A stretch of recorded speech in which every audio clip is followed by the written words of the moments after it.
Welcome to the Great Security Debate. This show has experts taking sides to help broaden understanding of a topic. Therefore, it's safe to say that the views expressed are not necessarily those of the people we work with or for. Heck, they may not even represent our own views as we take a position for the sake of the debate. Our website is greatsecurity.debate.net, and you can contact us via email at feedback@greatsecurity.debate.net or on Twitter @SecurityDebate. Now, let's join the debate, already in progress.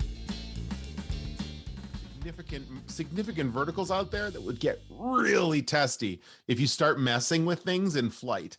I just herald back to the first days of the man-in-the-middle SSL cert on your perimeter discussions, the ethical discussions of that in some places, especially if you're doing things like research and others where the data sets matter.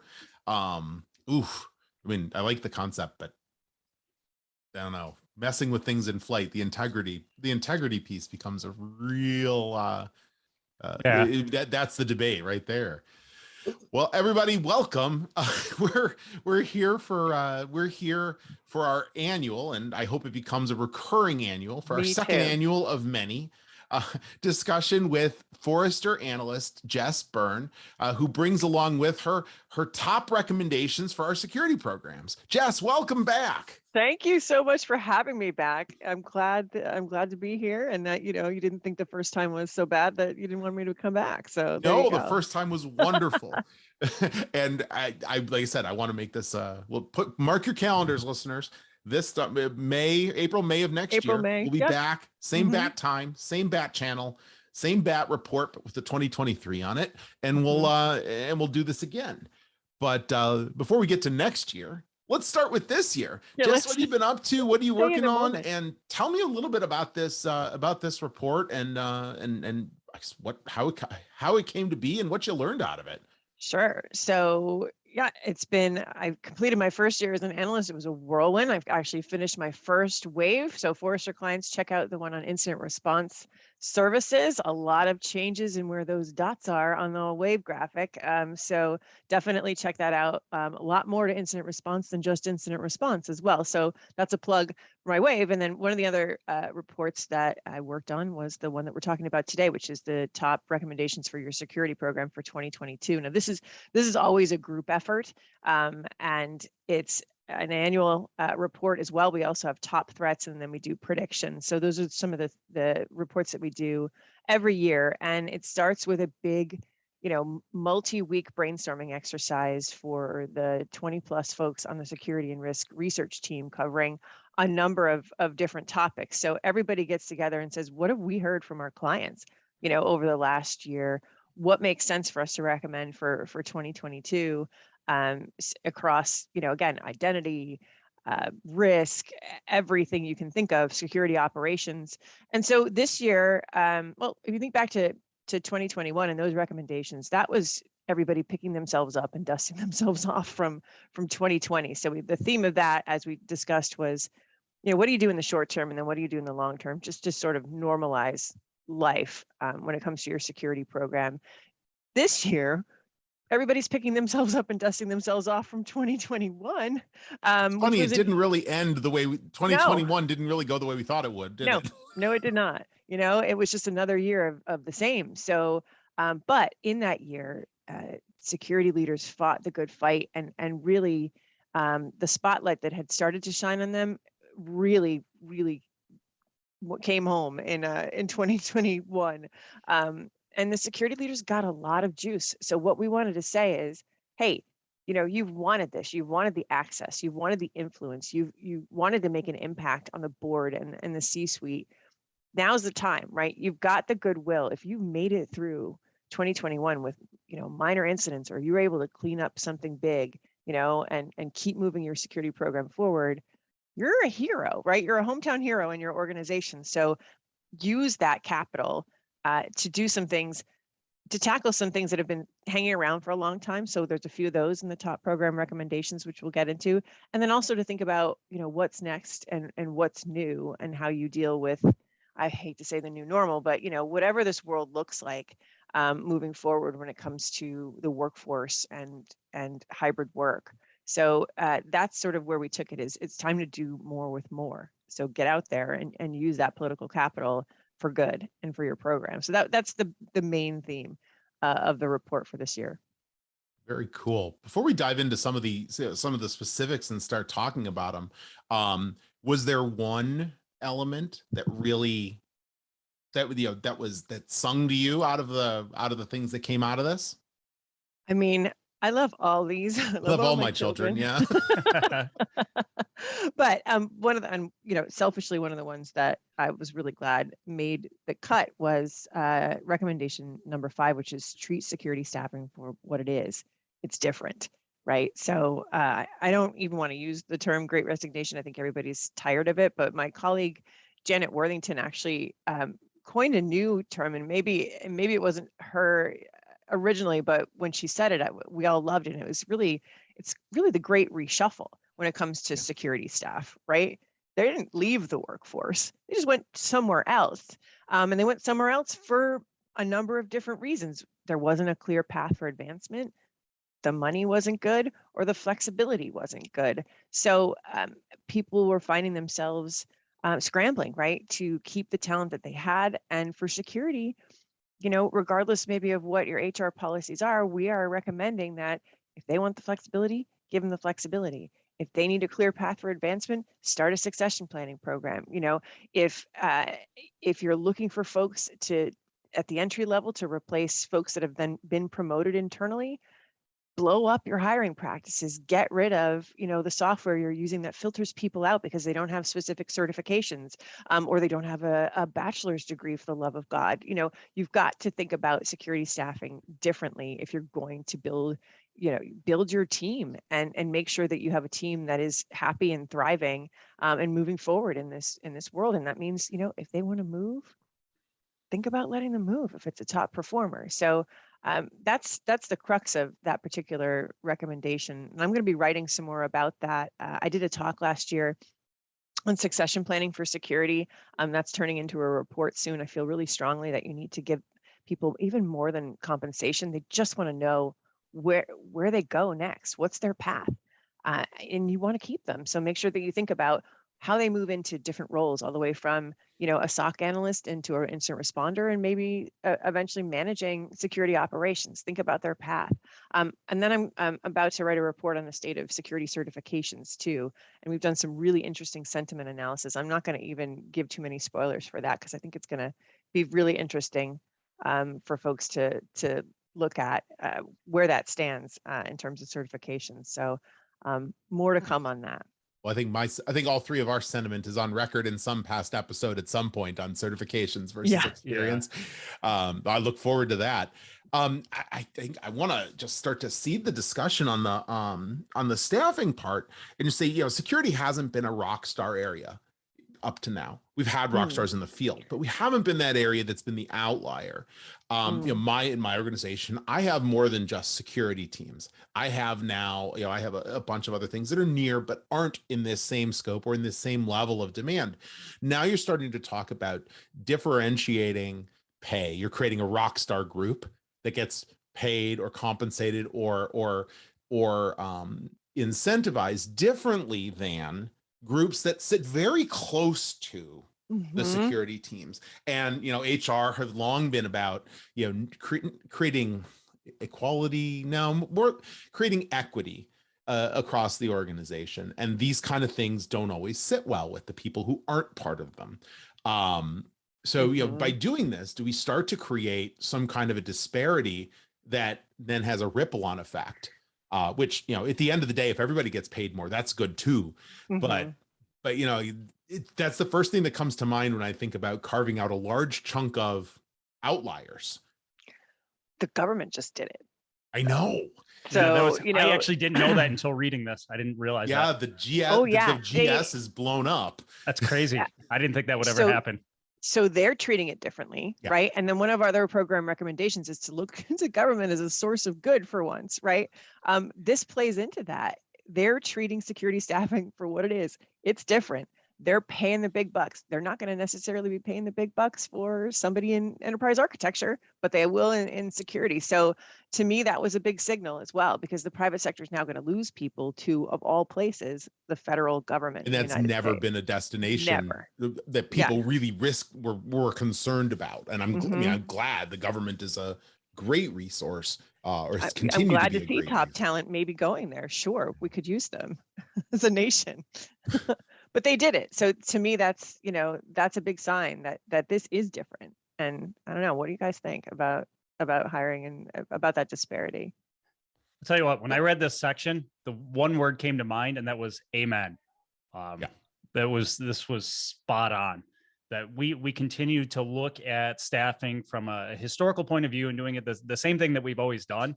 And that's not going to get us into the future. I love the aspect about the flexibility. And I mean, the thing we think about and how we look at capacity and all of that has to change, because our worlds have changed, that we can't focus on this 9 to 5, you know, Monday through Friday. And we've got to do things differently. The attackers stop at 6 o'clock. Yeah, they're good. They clock out. American time. Sure. Think about what you just said, though. So, attackers clock out at 6 o'clock, but are the attackers, do the attackers actually have to show up to your office to attack? No, they can be anywhere in the world. That's right. So then why does your security staff have to but be I put here? a banner on our VPN login telling them that they can't connect. So they shouldn't be able to, right? Totally. Yeah, I didn't even think about that. Good job. Way to put the banner. I got a question. But clearly the theme is that what we have to change our whole mindset, which is, I guess, has been happening in the field for a long time. And I guess it almost feels like for those of us that have been in it for a long time, we've been sort of slow boiling with it. I was having a discussion earlier this week, just looking back and saying, you know, we have come such a long way in the 27 years now that I've been in this field. And you don't always realize it as you come along, but I think this moment, for those of us that haven't been all the way along, I think this may be a very noticeable change in work style, in pay style, in culture, in just some of the habits that have to be there in order for us to actually be effective at what we do. So I want to throw this out there, and this is first towards Eric, but then I want to hear Dan and Jess's opinion. There was a gentleman about 6 months ago who had reached out to me and said, "Hey, Brian, we don't know each other. You know, I'm a relative of so-and-so. I was told to contact you, you know, and get your thoughts on how to get in or break into the security world. I'm currently going after my CompTIA. I'm taking this class. I'm trying to get these accreditations. And what do you think I should do next? And should I start applying now?" And I said, "Absolutely, start applying." And I go, and here's my recommendation on how to do that. Send me your resume. I'm going to clean a few things up. Here's what I would stress on your resume, even though you have zero experience. Go back and show your dedication as a leader when you were in sports and this, and your dedication, how you played through high school and college. You know, go show all this information. Lands a job. And he said, he goes, "I got an offer for a help desk, right, for a very large company." I said, "That's a great place to start." Yeah. Right. 5 months in, less than 5 months in, he pings me. He goes, "Brian, I think I'm burnt out." He goes, "I literally spend all my time just updating people's emails because they can't remember their passwords." He goes, "Literally, that's all I do." He goes, "I really thought I'd be doing more. This really wasn't what I signed up for." And the thing is, it was a good opportunity for him because he could work remote, but he's remote. So he's out of sight, out of mind. And all they have him handling is the same thing. It reminds me of the days when you heard about the Model T at Ford Motor Company, and you sped the line up until someone screamed, and they did the same mundane job over and over and over and over again. That's not going to work. So I felt bad for him, but I said, I don't know what to say besides I would stick it out for 1 year, because then from there, you know, he wrote back. But I want to toss that out to you, because here's an opportunity where someone got in, but again, in 5 months, they're just doing a really mundane task, but it's because the business itself, the people don't really care to ever remember their passwords. It's like, well, I'll just hit IT up and they can update it for me. But when you're working for a company that has 240,000 employees, right? I mean, you're doing it all the time. Yeah, but that thing, I think that comes back to what Jess and Dan were talking about on creating purpose, right? That we have to be cognizant on, understanding where somebody wants to be, what they want to do, and being able to show them that career path. I mean, look, if somebody's looking to chase money, they're going to chase money all day, and you can hop around companies, they'll achieve that. But I think people will stay if there is a purpose for them, if there is a career path to grow them. And part of that starts with just having a conversation.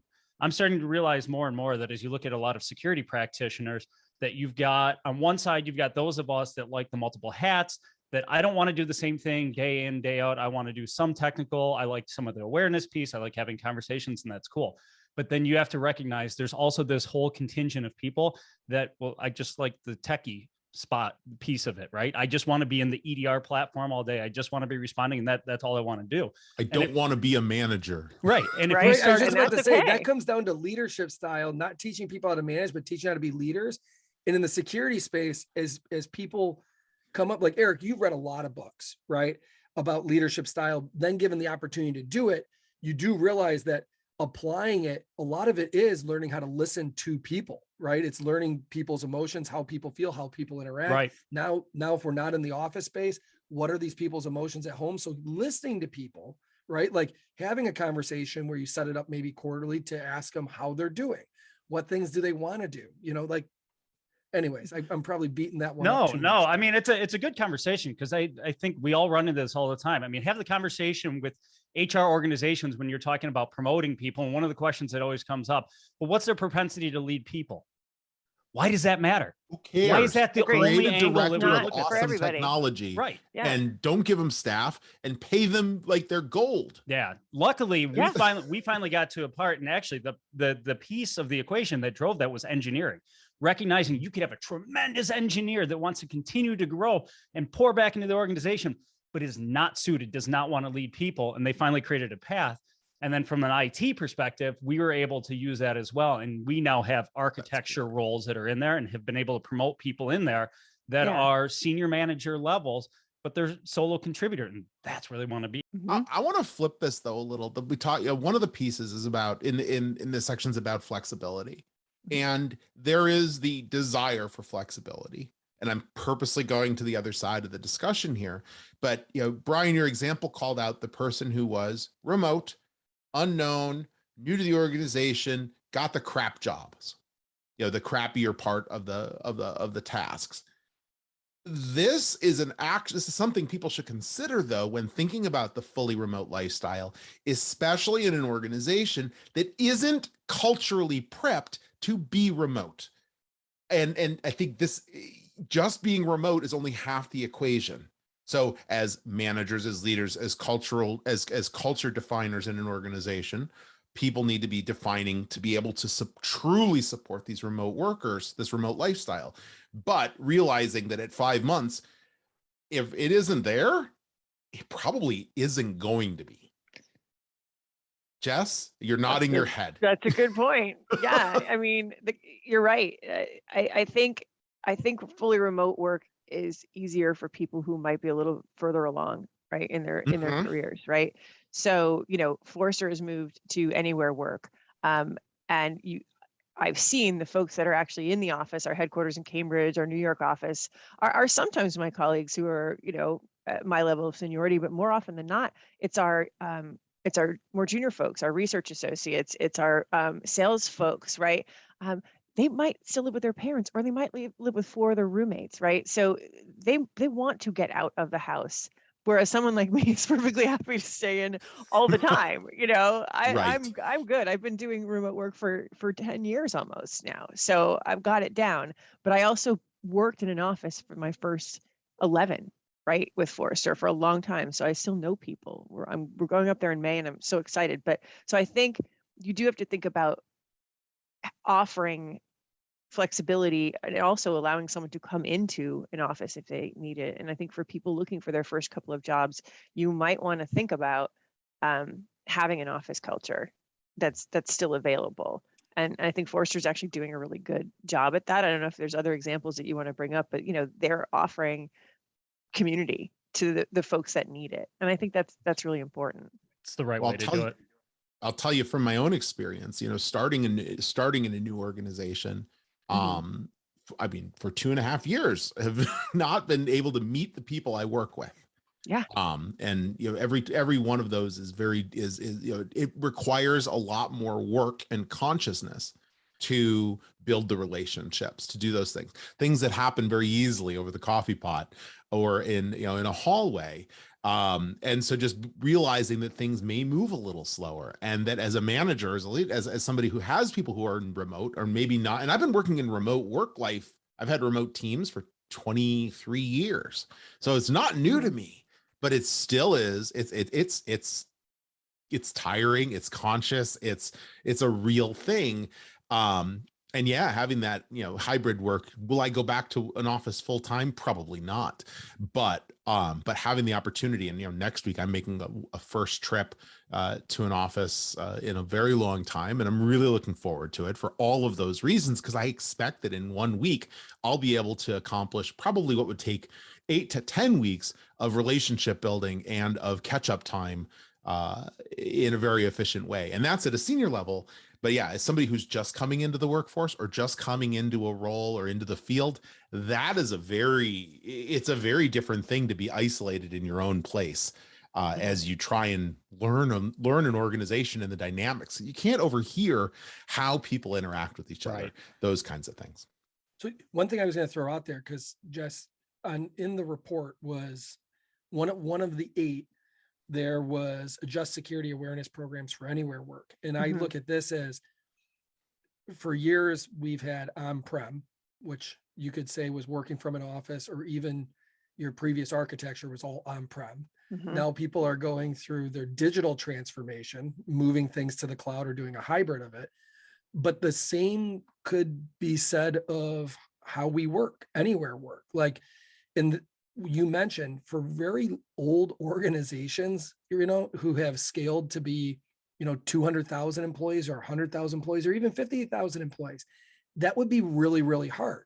And that's just like companies that have grown from having all of this on-prem to trying to use the cloud, move to the cloud and do things. But you realize at some point the reasons why the benefits are there when you start to do the move. And the first things that do move, you're like, okay, we learned this, we learned that. And then this goes right into the other piece when you talked about the cloud security posture management, being able to see some of your tech debt, from a vulnerability side. You begin to learn that as you do it. And I think the same could be said from anywhere work. As you begin to do that transformation, and it happened in the blink of an eye because of COVID, and people were trying to adjust to it. And you realize maybe some of the debt you had from coming to the office, but you also, Dan, from what you just said, realize some of the losses. Right. And Jess, you mentioned when someone first starts a job, right? Like maybe they're living at home. They've been living at home or living in a dorm for a really long period of time. They were just hoping to go out into the world and spread their wings. Giving them the ability to do that might be the reason they stay on for 2 to 3 years longer, right? Rather than just saying after 5 months, I'm flying. Right. So I really like number 8 in there, because I think all of this kind of pieces together. If people look at it, not just at the point value, but the whole value of all of these points. Yeah. So this is an interesting one. We when we were doing the brainstorming about this, all of us had mentioned, like, I've worked with people now for a solid year that I have not met in person. I'm going to be meeting these people in May at our headquarters in Cambridge, and I'm very excited. Just like you're much taller than you look in Zoom. Oh, listen, that's come up. That's come up on our.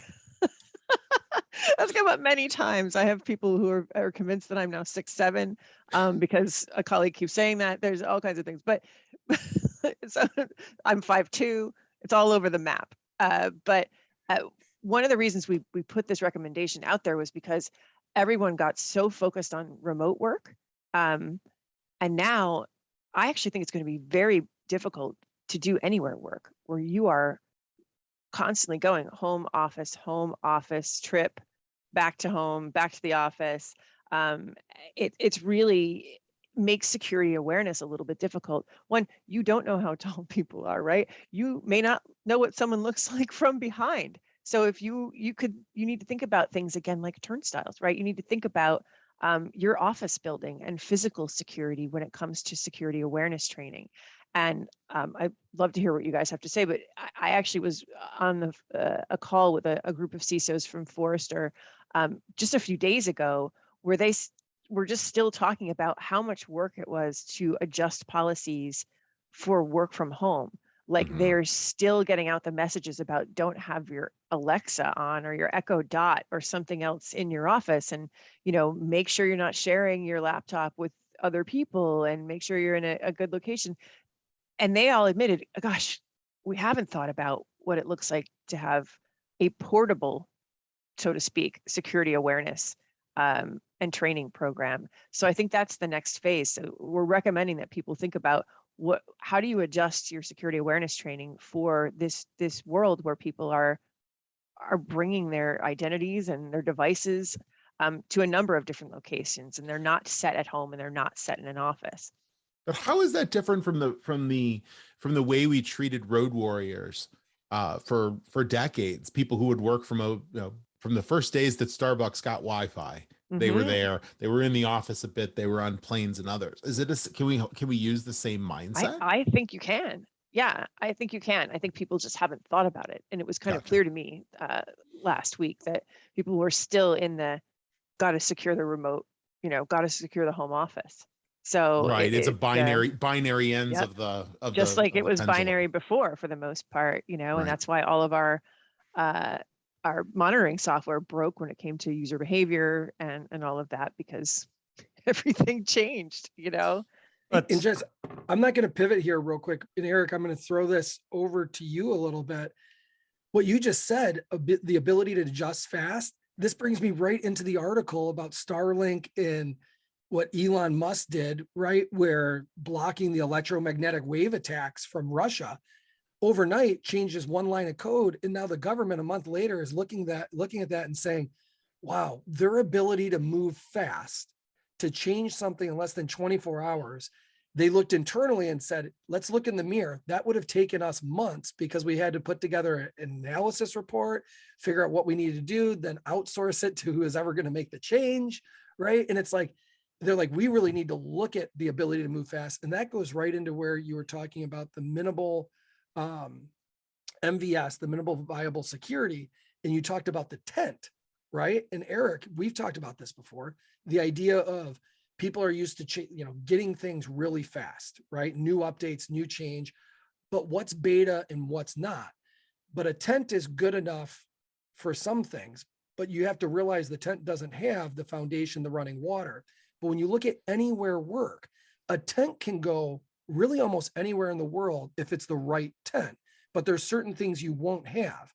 But if you had a building and a foundation, you just can't move that everywhere you want to go. So the tent helps organizations that are looking for certain security postures that can be remote. And that's where it comes down, Dan, you were talking about new products. So I went very wide and far there, but it all comes back to the adjusting fast. That can be summarized by Brian saying, well, star. I think it highlights the need for agility to be at an underpinning tenet of all of our controls, right? That what we're doing today is not likely what we're going to be doing tomorrow. So we have to put ourselves in a position that we can adapt very quickly. I mean, as it pertains to security awareness, I really think we need to start getting away from these traditional, you shall watch this video once a year. Yes. You're going to read this email. We got to start getting into kind of real-time reminders to curb behavior while it's happening. I've seen some smaller practitioners, companies that seem to be coming up in this space to allow some of the real-time activity. But I think there needs to be, that's poised for a lot more investment. Just little reminder. I mean, think about it, like anybody who's using Office 365 and Microsoft, you can turn on different alerts that, hey, you're sending out this file. Do you really want to send out this file? Just to make people aware. That's where we need to be, and constantly little hints to curb behavior along the way. I mean, think if every board member had to read Dawn of the Code War or Future Crimes, they'd be like, huh? Wait, is this real? Right. Yeah. So, and actually I'm curious about that. So I was just yesterday was having a discussion about security insurance and some of the moves toward and how that's a checkbox testing. activity now. Oh, what's that? I said, and how that's a checkbox activity now. Well, exactly. And there was a list of like 13 things that insurers require in order, and it's a growing list of things, but it's completely prescriptive. And I think a bit out of touch, but in this one, it comes back to awareness is the idea of to what extent are you awareing versus testing?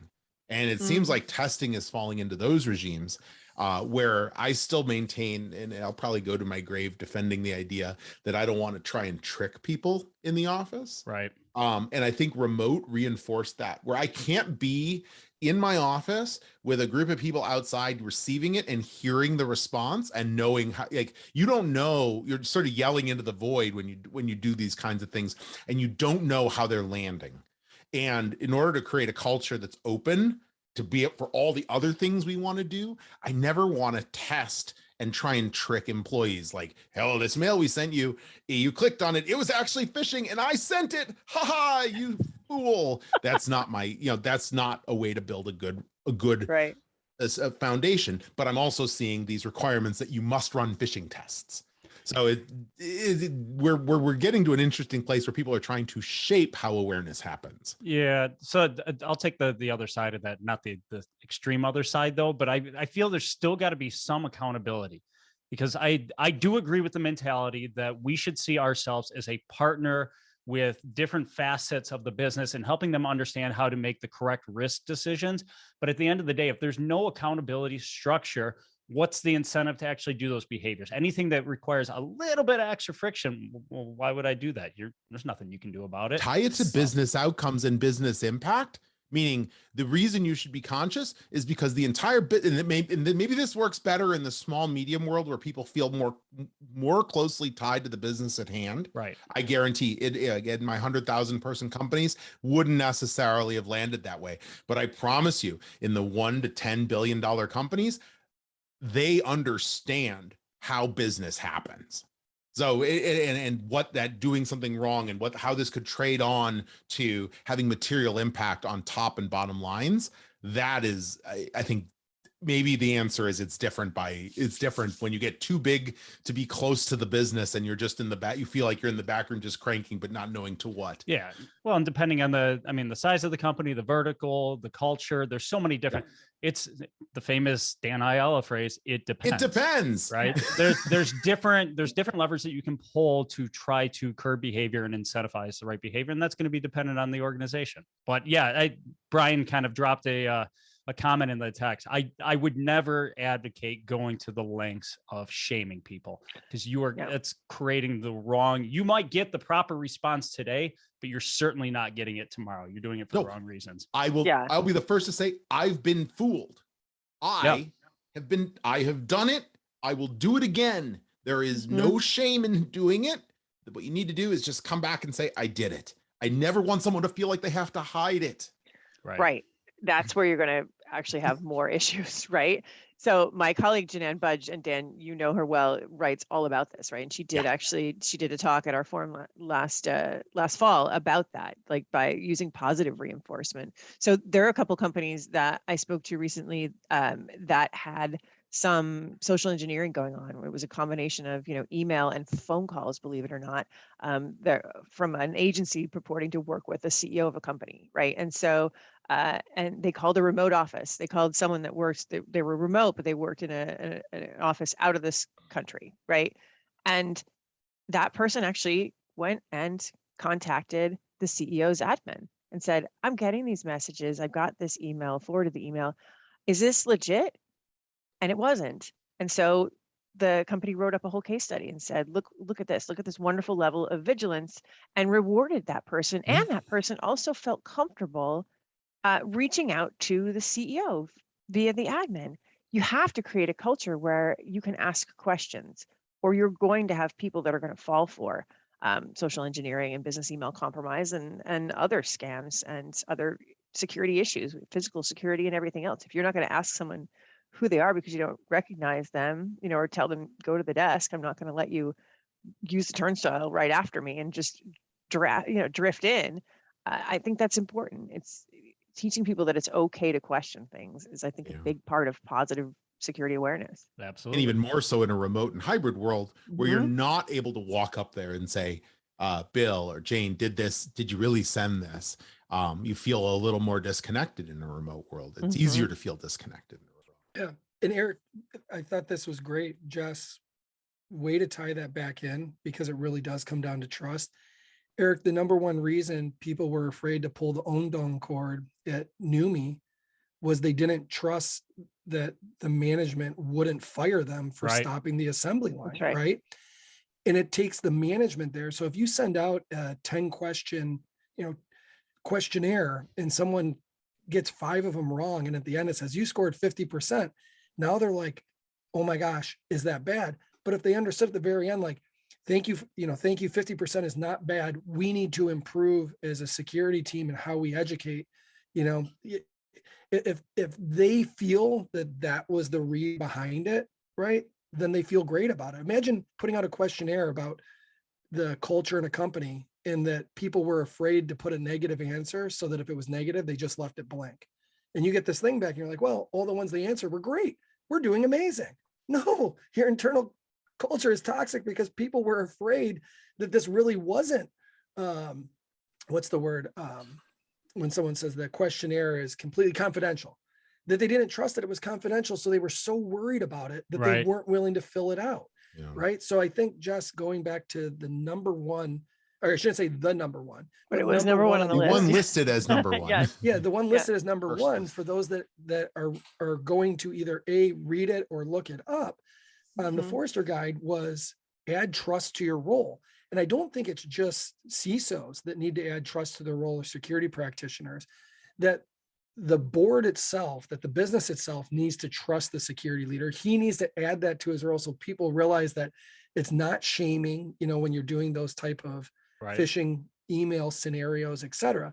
And the more you do that, the more the business together with security will grow. Yeah, this is one that we're actually doing more research on. My colleague Jeff Pollard is going to come out with more research on this, but it's been an interesting evolution, and we think this is the next move, right, for CISOs. I was having a discussion with the group last week, and they were very interested in this as well. Many of them have already been doing it, right? Meeting with customers, meeting with employees, understanding, where the friction points are in employees doing their jobs, and then in customers engaging with the organization. So going to market as a trusted business is a big differentiator with competition. I had a great panel discussion at our forum last fall with folks that were doing that. One was the CISO of Zoom, who talked about what it took to rebuild trust with customers and what they're continuing to do on an ongoing basis to make sure that everyone feels comfortable using this platform. Another was the CISO of Ginger, which is now part of Headspace Health. Everything about what they do, when you're talking about this is employer funded online therapy, right, for employees, has to involve trust. And they actually had to answer questions about Zoom, which was their platform where people would talk to their therapists online. So Zoom and Ginger actually worked together to make both the practitioners and the folks that were using it on the employee level feel like they can trust this platform with very sensitive information.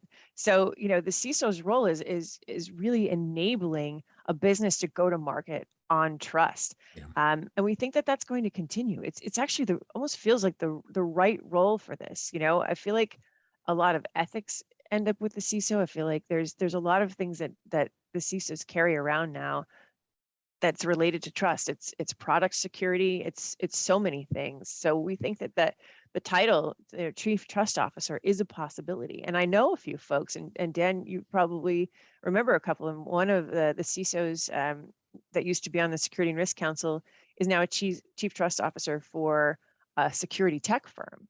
And she told me, if I ever went back to being a CISO after being a corporate board member for several years, I want to report to the CEO and I want trust in my title. And she got it, and I think that's going to be a trend. I think we're going to see more of this moving forward. Yep. Well, that's the way I just defined my new role too. Yeah, that's right. Exactly for those exact reasons. And I mean, I think it's also helped out by the fact that now, at least in the US, the FTC, the SEC are putting more of this into the fiduciary responsibility of the board, which means that it is on the radar at the highest level. That's right. And not just the security, but also the outward facing components of it. So it's no longer, a security team go back there and crank in the back room, as I mentioned before. Now this is a business differentiator. Well, those that are doing it right, this is a business differentiator. That's right. though this is something that we can, use to build our brand. It is a real piece of what we do. Although I'm curious how this translates into verticals that don't necessarily have that kind of direct, they're not B2C, or it's a little more opaque, and it's harder to be able to translate trust into the thing you're selling, because it's not as easy to translate out into, this is a tent pole, this is a feature, this is Apple's privacy stance, those kinds of things. Well, so I have a good example for you, and then I'm sure you guys have some others, but Caterpillar, right? When the CISO was part of the Security and Risk Council, he has since, I think, retired, and there's a new CISO there, but he told a great story about winning business over a competitor for automated equipment, right? Stuff that would go and wreck small cities in a small South American town, right? If that thing were to be hacked, and that mining equipment was going to then go wild, right? They won business over a competitor by showing in detail what the security of those, of those driverless automated vehicles were against the competition. Competition couldn't show that, right? So that's product security. That's differentiating with trust right there, and that brought them business, and I think it continues to do so. And I really think this is going to grow in the automotive manufacturing realm as well, because as you look at the different customers, everybody is concerned right now about supply chain disruption, and cyber is a huge component of that. And if you can differentiate yourself as a company, that you have a higher chance. I want to figure out how to phrase this to not, kind of be the beating on the chest that we won't get hacked or anything along those lines. But if you can show that you've got a mature program, you may gain the upper hand in being able to win business, because you have a higher chance of being able to supply the components needed up to the OEMs to complete vehicles. That's going to be a big deal. Yeah, you have to show to your main companies that with whom you're a supplier, your superior security. One of our predictions from for 2022 and beyond was that people are going to start looking into applying cyber insurance policies to weak links in their supply chain. Right. And saying, if you can't show me minimum viable security, if you can't show me that you actually have a mature program, then we're going to make sure that you take out a policy for our contract and name us as the beneficiary. Haven't seen it yet. Again, it was a prediction, but I wouldn't be surprised if that's, starting to be in the works for some key supplier relationships. I have heard discussions similar to that. I'm insuring your legs for $20 million. Yeah, just like Lloyd's of London. Yeah. Yep, exactly. And it is, but it's definitely, I'm hearing more and more discussion about it, and it takes one of two forms. Either we're going to invest in you to help you build out your security program to that key downstream supplier, because then we can have confidence, and that one is taking a little bit more precedence, because that ensures continuity. It's all fine and good if I get a check to cover the dollars, but I still have a disruption problem, and I still have now have a brand reputation. The customer that isn't getting their car doesn't care that I got a check to be made whole for this gap in the thing, right, in the process. But I think it also highlights another, as we're thinking about more holistic security, and I think this is the year that security is, or the last 2 years, that security is understood to be more than just confidentiality. We just talked about, it was all about availability. And availability, the CIA component of what makes up information security, the availability and integrity haven't been as loud. They're not the innate thing that people think about when they think about security. The supply chain path highlights in the availability components, not just in system availability, but business process availability as well. And I think I'm hearing way more people talking about it. Yeah. And and availability equals trust. Integrity equals trust. And confidentiality, I think, is now built into people. We've baked that into the price of the stock now. Right. But to echo what you were kind of saying, and this goes back to our last episode, even the SEC has now noticed this, that, hey, as shareholders, they need greater transparency and greater trust into the controls that are in place. So now we're going to start forcing companies to start disclosing. What does your ISMS look like? What are the procedures, the policies that you have underpinning your company, making sure that you are a worthwhile, trustworthy investment? I think it's a move in the right direction. And I'm right there with you, Jess. I think that CISOs are really poised to take on that trust aspect, because it's really been setting central to everything that we do anyways. Two things I want to throw out there. and I'm going to back up just a hair because this is going to go back to, I think it's point number 6, which was pay down your vulnerability debt now, but goes right into the conversation of B2C, Dan, and you asked for an example to Jess. This group of us getting together, Jess, all started from a conversation at an event where we were sitting down, and one of the things thrown across the table was on the whole idea of data, right? All the data that these businesses bring in, and how companies handle it. And one of the things that was thrown out there was automotive companies, and Dan, I'm going back to auto, but these big OEs will be looked at and judged in the future of how they handle all the data they plan to consume today, right? That everyone has seen what happened with some of the social media platforms, Google, et cetera, right? That they began collecting all this data. And even if their motto was don't be evil, 10 years later, people were like, I don't trust them, right? Mm-hmm. Think about that word, trust. And it took the autos a long time to recover from some of the events that they had around the safety of vehicles to build trust back within customers. That's why they have 5-star crash ratings and everything else, so that the consumer trusts that this vehicle is good. If you plan to do $30 billion, as just one OE announced, by the year 2030 on all the data that you're going to bring in from the vehicle to create all these new applications and services, how you handle that data is extremely important, not just what you do with it, right? And what you do with it is equally important, and how you build trust. So when you go back to that point, number 6, in cloud security posture management, you're bringing in all this data.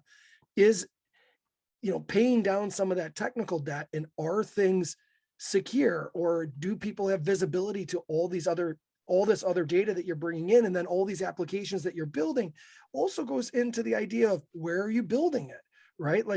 So I think there's a lot to be said there. I know that was kind of long, but it all goes back to trust with your consumer, because overnight you do one thing wrong today, or people find out you were using the data for reasons that they didn't really understand, you can lose trust overnight. And that does take a while to rebuild. Yeah, it's way easier to lose it than to get it back. Right. And the reference back to Zoom, the fact that he handled it and addressed it as soon as he did, because I can remember back in Eric and Dan, when we were first getting on too, some of the conversations that were had around trust. And there was people that I did business with, and we get on a Zoom call, and a company said, hey, Brian, we're actually not allowed to use Zoom. We have to use this. And then in the conversation with them before we had the meeting, they're like, well, right now our business just doesn't trust using that platform. That's right. Right. And it was like, oh, wow. But they've parlayed it and turned it into a massive success. So how companies handle that is really important. And again, Jess, going back to being transparent. So as you pay down your vulnerability, these companies that are planned to use all this data, vehicle companies, are massive companies, right? So this paradigm shift to using the cloud and being able to work remote, and there's culture changes, there's tech changes, and the business model for them is also changing. It's a huge change. And the trust part, I think, is going to be really, really important. Trust with the employees internally, trust with your consumer, because you have a massive, large consumer base, right? Think about all the people that use Google or other tools to search on, right? It's why Brave became as popular as it did, right? There's reasons why. And it's because when people have lack of transparency, they have lack of trust. So I think internally, how people pay down that debt, or why certain tools are brought in, are really going to need to be explained up to the business and the board. And that goes right into where you were talking about being also the trust officer, because it becomes imperative to the business. And if they can help kind of explain that narrative of why it's so important to the business, and they embrace it, I think the consumer will see that as well. And it will reflect, like you just mentioned with Caterpillar, the ability for them to win business. But that was with one client. Now it's trying to win business when you're selling 1.1 million F-150s or 1.2 million F-150s. You want to keep that market share, right? You don't want to lose that business. So how you handle your customers' data, what you're doing with it, I could keep going on and on. I think that was way too many automotive references for one. That was overwhelming, even for people in Detroit.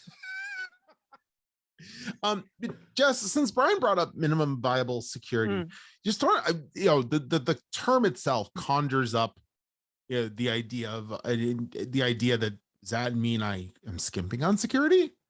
Can you talk a little bit about some of the distinction there in the way that you wrote this and how how those two things play into each other and what minimum viable security really translates into in the real world?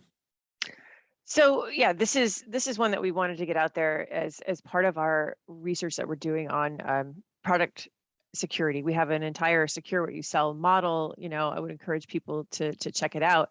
But yeah, I think this is going to take some communication on the part of the CISO and members of their team that minimum viable security doesn't necessarily equal bad security or insufficient security. It means that the key pieces of security are in place, right? So you're ensuring that products are launched with the right protections in place to begin with, but it's not so loaded up so as to cause inefficiencies or cause friction. I would love to hear what your thoughts are on this from a product perspective as well, right? It has to make sure that it meets user expectations and make sure that meets regulatory requirements, and and that the company is comfortable going to market with that product with the security that's baked into it. Yeah, and I think this is really important for security practitioners because for so long it was back to this binary notion. It was binary. It's either insecure or it's secure. And if you want to make it secure, you must do everything that is in this list. And we've moved into a world of shades of gray, or I guess better said, risk management of this translates directly into the migration from a security mindset to a technology risk management mindset. And I mean, I think it as been building products, and especially when you're in the software world, or things like that, it's making the decisions that make the most impact or that are the most critical, and then going to market. You can spend forever trying to get to perfect security and never actually ship.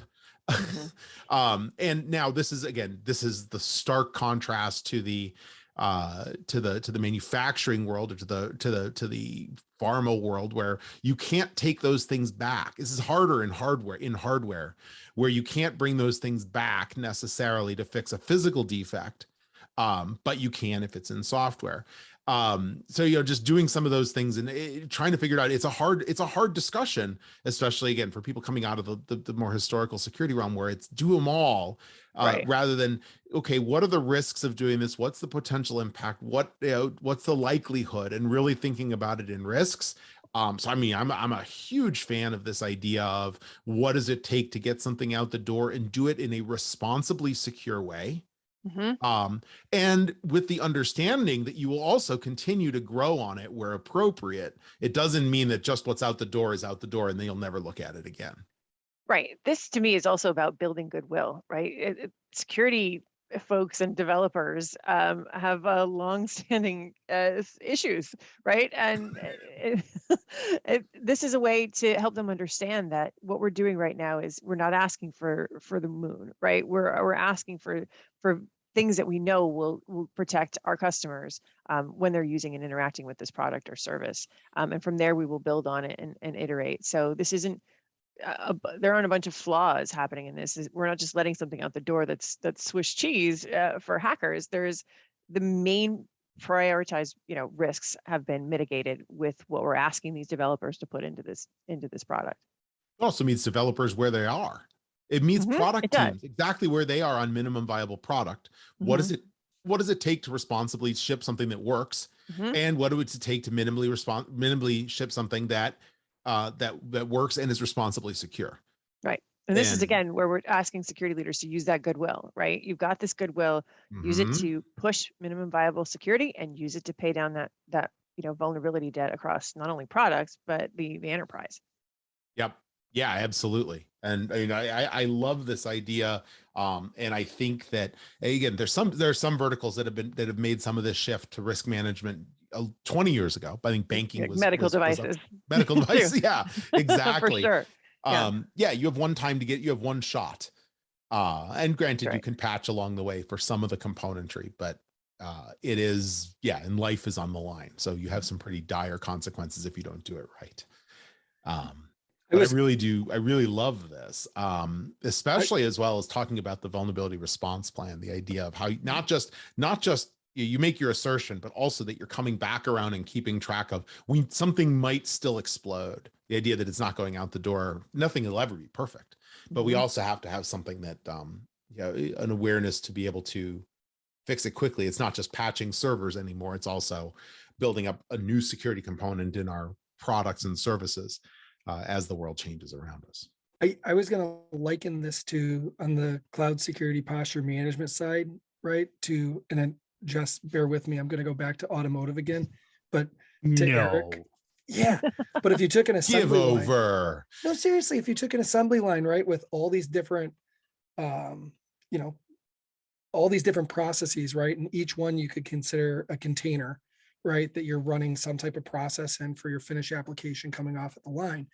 So Eric, you build in these quality controls, right? And production control.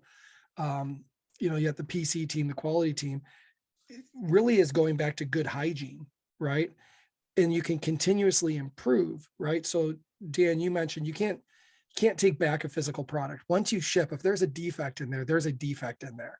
So then you got to judge what the risk of that defect is. And if you're going to have a recall to fix it, or if it's something that, is okay, right? Is it viable, right? But then going back to the cloud security posture management and paying down some of your vulnerability debt, Eric, that goes right back to when you look at your production line. Each year that goes by and you do improvements, you realize that maybe some of the investments that were made for different controls were not needed, right? But this is needed. And having visibility into that is very important. If you just scrapped all the visibility and it was only in runtime that you were looking at things, the number of things that you wouldn't know, right? And the amount of bad that could go out, right, could be massive. Right. And I think the principle of that, Jess, when I was reading it, I absolutely love, because I hearken it back to the idea of some of the production control systems and quality systems that are put in that manufacturing maybe has mastered over years of producing an actual finished good, but now they need to go back and think about as their business adapts and changes to actually producing, services and using other data, right? And I think it's very, likable to that. Eric, thoughts on that? On the vulnerability, I mean, one of the things that I liked as well, that it kind of hit on the understanding asset inventory, kind of the same thing on what's in the line, right? You don't know what your vulnerabilities are. You don't know what you're protecting if you don't know what it is you're trying to protect, right? Until you've got that inventory, you have nothing. It doesn't matter the transparency that you're trying to create. So I think that's good in kind of calling out that if you look at security, and this kind of plays into the MVP, that if we try to take on everything all at once, we likely won't accomplish anything, right? Security is an art of building blocks and understanding how those build upon each other. And there are specific, there's orders to do certain things, right? That until you have, and this gets to, I love the CIS 18 because of this, that it's kind of a linear fashion. Until you have hardware, software inventories, you can't do vulnerability management because you don't have that data. You don't know what you're trying to pull it from, but it's certainly kind of a key aspect. Well, we somehow whittled through 56 minutes worth of discussion. Wow. And it felt like it was about 45 seconds. Clearly some really great topics. Jess, is there anything you want everybody listening or watching to consider as a result of this report, something for people to take away and keep in mind as they go away? Well, I mean, I think security leaders should think about, the rest of this year. Gosh, we're already almost in May, which is incredible, but thinking about what do you want to do with this one wild and precious moment of goodwill that you have, right? Since you've made it through these last 2 years, and what does that mean to your program? And I think you should think about, as a security leader, what does trust mean to you in your role, and what can it make, what can you do with it to actually create better alignment with the business, and let them know what you're really there for, which is to grow revenue and to win, serve, and retain customers. So, think about trust, and think about what a trusted business means, no matter what your industry is, and no matter what your level of regulation is, and sort of take your program from there. Because it is so much more than the operations piece, right? It's so much more than the SOC. That's so critical, but your role is expanded now, and it's time to get out there and use that spotlight and It's what goodwill. we've been asking for 25 years. Now That's we've right. got it. We better go do something Do with something it. with it. Yeah. Neat. For those listening, there's a link to the blog post that talks about this this piece of research on the show notes and in the description. Go there. There's a link if you're a Forrester client. There's a link to the actual research report itself. So go check it out. Jess, any other research coming up that you're really interested in or that really keeps you going? Yeah, well, the certifications research has been fascinating. I'm working with our researcher and just, again, analyzed hundreds and hundreds of social media posts. Probably some of yours are in there about how you feel about security certifications and what that means. And really, it's written for security leaders when it comes to thinking about hiring, right? Hiring and developing folks and thinking about, again, blowing up some of the traditional notions about bringing in folks at the entry level. So I'm excited about that. The closing of that be the one answer to the question, how do I get started in information security, that we get asked over and over? Boy, I'd love to see that be a research. Yeah, I think there's going to be some focus on that. So stay tuned for that. And yeah, just there's so much more to come. I'm going to be covering more email security, looking at, products that we call CAPES, which are the API enabled email security solutions out there. Going to be looking at attack surface management in more detail, looking at that is a very volatile market right now in terms of acquisitions and just who's using attack surface management in what different use case. So more to come on that. Like so much on my docket that I don't even know what to say. I just need to get in a room and start writing. Can't wait. Jess Byrne, I will put the link to your profile and blog on Forrester into the show notes as well, so people can read all. Where are you on Twitter, and where can people find you? Yeah, so it's at Jess_Byrne_ on Twitter, where you can find me, and then on LinkedIn. It's a pretty straightforward link to my profile. Excellent. Jess, thank you so much for being here. Thank you all. I can't wait for 12 months to pass and do this again. We can try to squeeze another one in beforehand. Oh, yes, of course. And thanks again, of course, to Eric and Brian for another great security debate. And thanks to you, the listener. We really love having you, and we really love your feedback. Please share with us the things you think about this episode, any episodes, future topics that you'd like to see us cover. You can email us at feedback@greatsecurity-debate.net. You can find us on Twitter @SecurityDebate. And you can go to our website to find all of the past episodes and links to where to subscribe in your favorite podcast app, links to the YouTube, and everything you need to know. That is at www.greatsecurity-debate.net. Until the next time, we'll see you on the next Great Security Debate.